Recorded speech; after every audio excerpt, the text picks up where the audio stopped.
A warm welcome back to Gol News, your ultimate hub for everything Real Madrid. When Xabi Alonso was officially unveiled as Real Madrid's new head coach earlier this summer, excitement swept across the Spanish capital.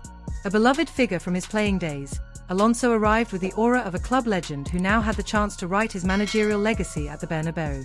Supporters expected intensity, discipline, and a tactical edge, while also hoping he could unlock the best versions of players who had stagnated in recent months.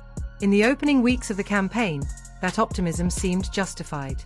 Several squad members who had looked off the pace last season suddenly appeared rejuvenated under Alonso's guidance.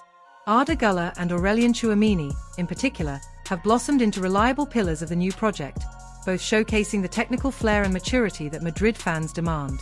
Their resurgence highlighted Alonso's ability to inspire and elevate individuals in a short span of time. But not every story has been one of revival. While some players have thrived in Alonso's system, others have struggled to reach expected levels. One such case is Fede Valverde, a player long considered the heartbeat of Madrid's midfield and one of the leaders of the next generation. His decline in influence has become one of the more surprising storylines of the season.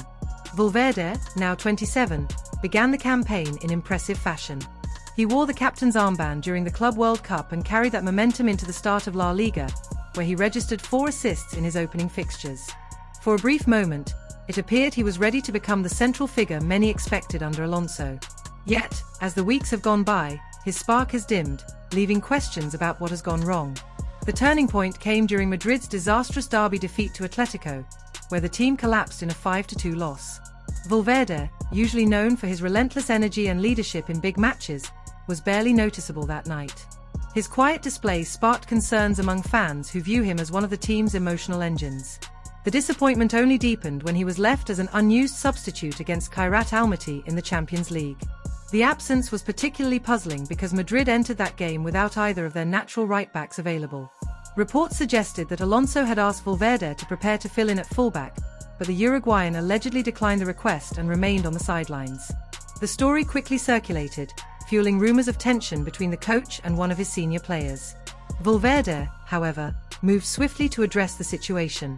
In a lengthy post on social media, he strongly denied suggestions that he had refused to play. Instead, he emphasized the positive relationship he shares with Alonso and explained that, while he is always available for the team, he has also been honest with the manager about his preference to contribute from midfield rather than being shifted into unfamiliar roles. Most Madridistas were inclined to believe him. Valverde's reputation as a tireless and selfless competitor is well established, and the idea that he would deliberately refuse to help the team felt out of character. For years, he has been the embodiment of sacrifice, covering endless ground, playing through knocks, and often stepping into roles outside his comfort zone when the team needed it. The bigger issue appears to be something more basic: fatigue. Valverde has been running on empty. Since the start of last season, the Uruguayan has logged well over 70 matches for club and country, including non-stop appearances for Uruguay in back-to-back international breaks.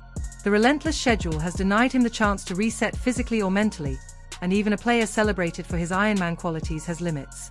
Madrid fans are now watching a version of Valverde who looks drained rather than dynamic. The bursts of pace, the lung-busting runs from box to box, and the thunderous strikes from distance have all been less frequent. Instead, he often appears a step behind, unable to impose himself in games the way he once did. It is a reminder that even the most durable athletes need moments of recovery. This dip has not gone unnoticed within the club. Alonso and his staff are believed to be monitoring Valverde's workload closely, aware that pushing him too far could risk injury and a longer-term setback. Managing his minutes may become essential, even if it means sacrificing some of his immediate influence for the sake of keeping him sharp across a grueling season. What makes the situation even more striking is the fact that Valverde's struggles have overshadowed other narratives. Normally, the focus would be on stars like Vinicius Jr., whose every performance is dissected. But this time, it is Valverde's dip that stands out as the most underwhelming storyline of Madrid's season so far. For a player who was once considered untouchable in the starting 11, the drop in rhythm has been jarring. Still, Madridistas remain hopeful.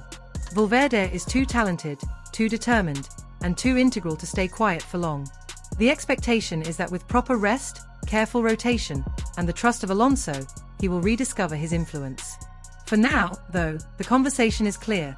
The most surprising disappointment of Real Madrid's season has not been Vinicius Jr., but rather the normally unshakable Fede Valverde.